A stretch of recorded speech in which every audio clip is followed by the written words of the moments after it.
Атом станциялары уранмен жұмыс істейтіні баршаға белгілі, алайда ядролық реакторға жүктеуге дейін оның қандай жол жүріп өтетінін көпшілік біле бермейді. Ядролық отын циклінің бүкіл тізбегінің маңызды буындарының бірі ядролық отын фабрикасы деп аталады. Бұл не? Бұл негізінен ядролық отын жасау процесі. Оның негізгі құрамдас бөлігі отын таблеткалары болып табылады. Олар уран қос тотығы ұнтағынан тығыздау жолымен жасалады. Содан кейін керамикалық беріктік беру үшін жоғары температуралы пештерде агломерацияланады. Пештердің температурасы шамамен 1750 градусқа дейін жетеді.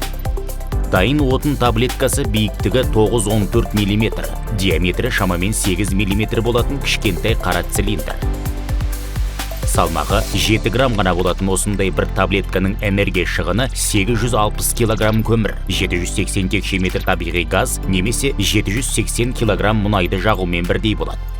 Ядролық отын фабрикасының келесі кезеңі дайын таблеткаларды ниоби қоспасы бар жоғары температураға төзімді цирконийден жасалған жұқа қабырғалы түтіктерге салу. Таблеткамен жабдықталған түтік жылу бөлетін элемент деп аталады. Қысқаша ЖБЛ. Отынның ұзындығы шамамен 4 метр. Оған шамамен 260 отын таблеткалары салынады. Ядролық отын фабрикасының соңғы кезеңі ЖБЛді металл қаңқаларға тарту. Алынған инженерлік құрылым жылу бөлетін құрама деп аталады.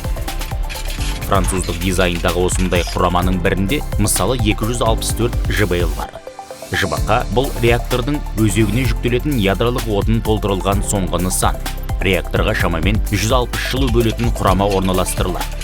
Қазатом өнеркәсіп ұлттық атом компаниясы фабрикациялау процесін еру арқылы елімізге атом станцияларына арналған ядролық отын өндіруші және жеткізуші мемлекеттердің шектеулі тобына кіруге мүмкіндік берді. Бұл отандық атом саласын дамытуға және аталған бағыттағы басқа елдермен ынтымақтастық үшін жаңа мүмкіндіктерге жол ашады.